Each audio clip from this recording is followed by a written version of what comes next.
নবীকে আল্লাহ রাব্বুল আলামিন 3000-এর উপরে মুজিজা দান করেছিলেন। সুবহানাল্লাহ বলবেন না? 3000-এর উপরে। খাসাইসুল কুবরা এই কিতাবের ভিতরে পাওয়া যায় প্রায় 3000-এর উপরে আমার নবী বিশ্ব নবী মুহাম্মদ রাসূলুল্লাহকে আল্লাহ তাআলা মুজিজা দান করেছিলেন। এই মুজিজার মধ্যে সবচেয়ে উত্তম মুজিজা, শ্রেষ্ঠ মুজিজার নাম হলো আল কোরআন। বলুন সুবহানাল্লাহ। আল্লাহর নবীর উপরে যত মুজিজা ছিল, এই মুজিজার মধ্যে শ্রেষ্ঠ মুজিজার নাম হলো আল কোরআন। একটু বলেন তো, শ্রেষ্ঠ মুজিজার নাম কি? আল কোরআন। আমার নবী চলে গেছেন, কিন্তু মুজিজা এখন পর্যন্ত যায় নাই। কিয়ামত পর্যন্ত আমাদের কাছে আল্লাহর নবীর এই মুজিজা আল কোরআন এখনো আছে না নাই? সেটা শ্রেষ্ঠ মুজিজা আল্লাহ রাব্বুল আলামিন আমার আপনার নবীকে দিয়েছেন। আজ থেকে 1500-1600 বছর আগে আল্লাহ রাব্বুল আলামিন যে মুজিজা কোরআন নামক কিতাব আমার আপনার নবীর উপরে দিয়েছেন, আজ পর্যন্ত একটা অক্ষর পরিবর্তন করার কোনো ক্ষমতা মানুষের হয় নাই। কিয়ামত পর্যন্ত এই মুজিজার হাত দেওয়ার মতো কোনো ক্ষমতা কারো থাকবে না, কারণ এইটা আমার নবীর মুজিজা, আল্লাহর কোরআন। এটাই হলো নবীর জন্য শ্রেষ্ঠ মুজিজা। বলুন সুবহানাল্লাহ। আল্লাহ রাব্বুল আলামিনের নবী বিশ্ব নবী মুহাম্মদ রাসূলুল্লাহর মুজিজা ছিল, আল্লাহ রাব্বুল আলামিনের নবী যখন আসমানের দিকে হাতটা ইশারা করতেন, আসমানের চাঁদটা দুইটা ভাগ হয়ে দুইটা পাহাড়ের দিকে পড়ে যেত। ওইটা ছিল আমার নবীর মুজিজা। জোরে বলুন সুবহানাল্লাহ। আমরা শুনেছি আলেম ওলামাদের মুখ থেকে যে আমার নবী শুধুমাত্র আবু জেহেলের যে এসে যখন প্রশ্ন করলেন, হে মুহাম্মদ, আপনি আমাকে নবী হিসাবে প্রমাণের জন্য কিছু দেখান। নবী বললেন, দুনিয়াতে দেখবে না আসমানে দেখবে। বলে, দুনিয়াতে অনেক কিছুই দেখলাম, আসমানে দেখলে তো আরো ভালো হয়। নবী বলল, তুমি শুধুমাত্র তাকায় থাকো আসমানের চাঁদের দিকে। আমার নবী শাহাদত আঙ্গুলটা ইশারা করলেন, চাঁদটা দুইটা খণ্ড ভাগ হয়ে দুইটা পাহাড়ে পড়ে গেছে। সুবহানাল্লাহ বলেন। এটা ছিল আমার নবীর মুজিজা। আবার যখন নবী ইশারা করলেন, দুইটা চাঁদ একত্রে আবার হয়ে গেছে। আবু জেহেল বহু প্রমাণ করার জন্য, নবুয়তি প্রমাণ চাওয়ার জন্য নবীকে পরীক্ষা করেছে। আল্লাহ নবীদেরকে, বিশ্ব নবী মুহাম্মদ রাসূলুল্লাহকে আল্লাহ রাব্বুল আলামিন সব সময় আল্লাহ তাকে পাস করায় দিয়েছেন। আল্লাহ রাব্বুল আলামিনের নবীর যতগুলো মুজিজা আল্লাহ দান করেছেন, এর মধ্যে শ্রেষ্ঠ মুজিজার নাম হলো আল কোরআন। আল্লাহর নবী বিশ্ব নবী মুহাম্মদ রাসূলুল্লাহ সাল্লাল্লাহু আলাইহি ওয়াসাল্লামের একজন সাহাবী ছিল, নাম হলো হযরতে জাবের। হযরতে জাবের রাদিয়াল্লাহু তাআলা আনহু বিশ্ব নবী মুহাম্মদ রাসূলুল্লাহর অনেকগুলো সাহাবী খন্দকের যুদ্ধে যখন গেলেন, খননের কাজ করতেছে। খনন করতে করতে এমন পর্যায়ে চলে আসছে, সবার খিদা লেগে গেছে। নবীজি বিশ্ব নবীর কাছে এসে বলতেছেন, ইয়া রাসূলুল্লাহ, ইয়া হাবিবাল্লাহ, হুজুর, আমরা সারা দিন খননের কাজ করতে করতে আমাদের পেটে এত ক্ষুধা লেগেছে, আমাদের জন্য খাবারের ব্যবস্থা করেন। বিশ্ব নবী মুহাম্মদ রাসূলুল্লাহ সাল্লাল্লাহু আলাইহি ওয়াসাল্লাম নিজের জামাটা উঁচু করে সাহাবীদেরকে দেখায় দিলেন, ও সাহাবীরা, তোমরা যে খননের কাজ করতেছো, আমি নবী তোমাদের সাথে আসি। তোমরাও না খেয়ে আছো, আমিও না খেয়েছি। আমি খিদার যন্ত্রণায় দেখো কিছু পেটের মধ্যে পাথর বেঁধে রেখেছি। হযরত জাবের রাদিয়াল্লাহু তাআলা আনহু নবীর সাহাবী দূর থেকে দেখলেন যে আমার নবীর পেটে পাথর বাঁধা রয়েছে। হযরত জাবের আর সহ্য করতে পারলেন না, কি ব্যাপার, আমার নবী ক্ষুধার যন্ত্রণায় তিনি পেটে পাথর বেঁধে রাখছে। হযরত জাবের রাদিয়াল্লাহু তাআলা আনহু তিনি দৌড়ে বাড়িতে চলে গেলেন। বাড়িতে গিয়ে বিবির কাছে গিয়ে বলতেছেন, বিবি রে, আজকে আমার বাড়িতে রান্না করার মতো বা মেহমানদারি করানোর মতো আমার বাড়িতে কি কোনো ব্যবস্থা আছে? বিবি ডাক দিয়ে বলতেছে, স্বামী, হ্যাঁ আছে, ছোট্ট একটা ছাগলের বাচ্চা আছে আর কিছু জবের আটা আছে। যদি আপনি মেহমানদারি করাইতে চান তাহলে আপনি বলতে পারেন। একটা ছোট্ট ছাগলের বাচ্চা কয় কেজি গোস্ত হবে আর কিছু জবের আটা, এইগুলো যখন খবর শুনতে পেলেন বিবির কাছ থেকে, ছাগলটা জবাহ করে দৌড়ে চলে গেলেন। আবার নবীজির কাছে গিয়ে বলতেছি, ইয়া রাসূলুল্লাহ, ইয়া হাবিবাল্লাহ, হুজুর, আপনাকে আজকে আমার বাড়িতে মেহমানদারি করাবো, আপনি আমার বাড়িতে দাওয়াত খাবেন। নবী বলতেন ঠিক আছে, তোমার বাড়িতে যাব।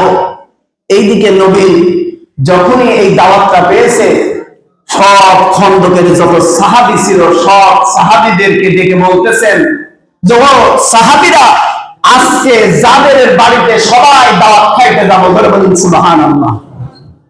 জাবের চিন্তা করতেছে, আমি এক ছোট্ট ছাগল, এই ছাগলটা জবহ করে আসছি, দুই একজন মানুষ খাওয়ানো যাবে, আবার কয়টা রুটি হবে। এই অবস্থায় আমি নবীকে খাওয়াইতে চাচ্ছিলাম, আর নবী সমস্ত খন্দকের সাহাবীদেরকে দাওয়াত দিয়ে দিল। আমি কোথায় বসতে দিব আর কোথায় খাইতে দিব, ওরা চিন্তায় টেনশনে ও পাগল পারা হয়ে গেছে। আমি কি করব, এত মানুষের খাবার কোথায় থেকে দিব, চিন্তা হওয়ার কথা, ঠিক কিনা? এখন আয়োজন করেছেন 5 জনার, এখন যদি 500 লোক চলে আসে, আসলে কি আমাদের পক্ষে আর সম্ভব? যাদের চিন্তা ভাবনা এই রকম যে আমি নবীর জন্য আয়োজন করেছি, আর নবী দাওয়াত দিয়ে দিল, সমস্ত সাহাবীদেরকে বলল জাবেরের বাড়িতে দাওয়াত খাইতে যাইতে হবে, তোমরা সবাই চলো জাবেরের বাড়িতে যাও। নবীজি মুহাম্মদুর রাসূলুল্লাহ সাল্লাল্লাহু আলাইহি ওয়াসাল্লাম সাহাবীদেরকে নিয়ে হযরতে জাবের রাদিয়াল্লাহু তাআলা আনহু বাড়িতে গেলেন। যাওয়ার পরে সব সাহাবীরা পিছনে পিছনে গেছে। এখন নবীজি বলতেছেন, জাবের তুমি কি আয়োজন করেছো? আমাদেরকে তো দাওয়াত দিলে, আজকে তোমার বাড়িতে মেহমানদারি করাবে। বলে হুজুর, আপনি তো যে কাজ করছেন, আমি এত মানুষকে কোথায় থেকে খাওয়াত দেব? কারণ আপনাকে দাওয়াত দিয়েছি, আপনাকে মেহমানদারি করাবো, আর আপনি আপনার সাহাবী সবাইকে নিয়ে আসলেন, আমি এখন কোথায় বসতে দেব আর কি খাইতে দেব? নবী বললেন, জাবের কোনো চিন্তা করো না, আমি আল্লাহর নবী তোমার কাছে আছি। জোরে বলুন আল্লাহু আকবার। হযরত জাবের রাদিয়াল্লাহু তাআলা আনহু যখন টেনশন করতেছেন, চিন্তা করতেছেন কি খাইতে দিব, এত মানুষকে আমি কিভাবে খাওয়াবো, নবী দেখে বলতেছেন, জাবের রে কোনো চিন্তা করো না, তুমি যে গোশতের পাত্র তুমি যেটা রান্না করে রেখেছো, আর যেই রুটিগুলো তুমি তৈরি করে রেখেছো, এই রুটিগুলো আর গোশতের পাত্রটা তুমি আমার সামনে নিয়ে আসো, আমি সমস্ত সাহাবীদেরকে নিজ হাতে খাওয়াই দিব। জোরে বলুন সুবহানাল্লাহ। হযরত জাবের রাদিয়াল্লাহু তাআলা আনহু গোশত সেদ্ধ একটা ছাগলের গোশতের পাত্রটা যখন নবীজির কাছে নিয়ে আসলেন, রুটিগুলো যখন নিয়ে আসলেন, বিশ্বনবী মুহাম্মদুর রাসূলুল্লাহ সাল্লাল্লাহু আলাইহি ওয়াসাল্লাম গোশতের পাত্রের উপরে যখন হাতটা দিলেন, আর রুটিগুলো যখন হাতটা দিয়ে রাখলেন, সাহাবীদেরকে ডাক দিলেন, ও সাহাবীরা, তোমরা একে একে নাই 10 জন করে জাবেরের বাড়ির মধ্যে ঢুকো। নবীজি যখন গোশত পাত্র থেকে গোশতগুলো দিতে শুরু করলেন, রুটিগুলো দিতে শুরু করলেন, 10 জন যখন শেষ হয়ে গেল, আবার 10 জন আসতেছেন। এই 10 জনকে নবী বিশ্ব নবী যখন নিজ হাতে খাওয়াই দিলেন, তৃপ্তি সহকারে খাইলেন।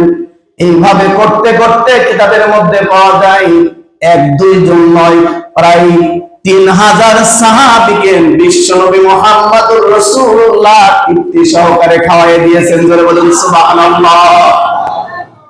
জাবের ভাই ঘটনাটা কি?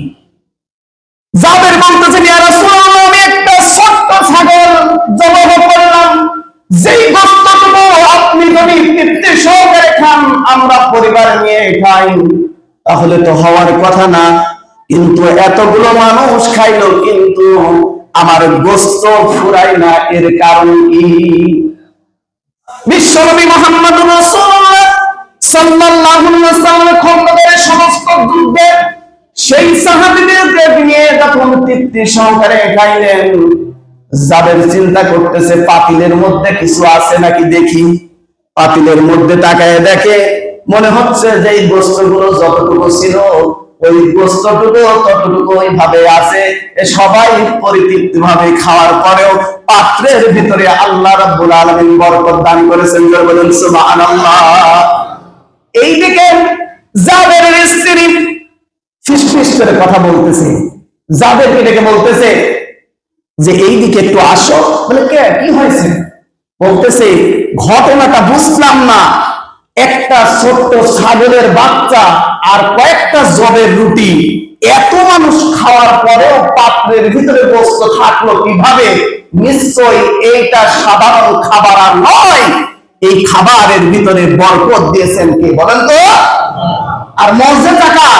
বিশ্বনবী মুহাম্মদুর রাসূলুল্লাহ। এখন জাবেরের স্ত্রী বলতেছে, স্বামী গো, ওই বরকতপূর্ণ খাবার আমি একটু খাবো। জোরে বলেন সুবহানাল্লাহ। একটু খাবার নিয়ে আসলেন, জাবের খাইলেন, রাসূল খাইলেন, তার বিবি খাইলেন।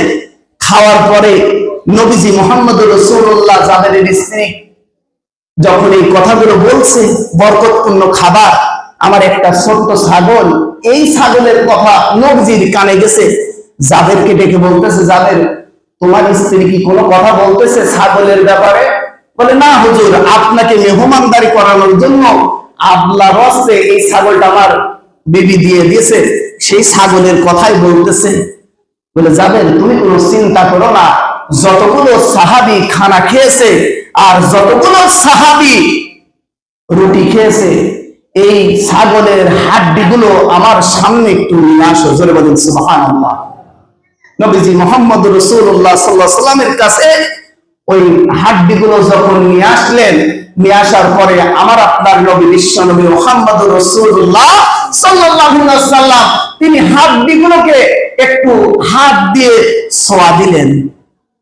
আল্লাহ রাব্বুল আলামিন আমার নবী বিশ্বনবী মুহাম্মদুর রাসূলুল্লাহকে এমন মর্যাদা দিলেন, প্রায় 3000-এর উপরে যেই মর্যাদা দিয়েছিলেন তার মধ্যে একটা মর্যাদা, আল্লাহর নবী বিশ্বনবী যখন হাড়ের উপরে পাত্র ভিতরে রাখলেন, হাড়গুলোর উপরে হাত দিলেন, ওই পাত্রের মধ্যে থেকে আল্লাহ রাব্বুল আলামিন জিন্দা ছাগল আবার জাবেরের স্ত্রীকে উপহার দিয়েছেন। জোরে বলেন সুবহানাল্লাহ। এটা ছিল নবীদের মুজিজা। এটা ছিল কি বলেন তো? নবীদের মুজিজা।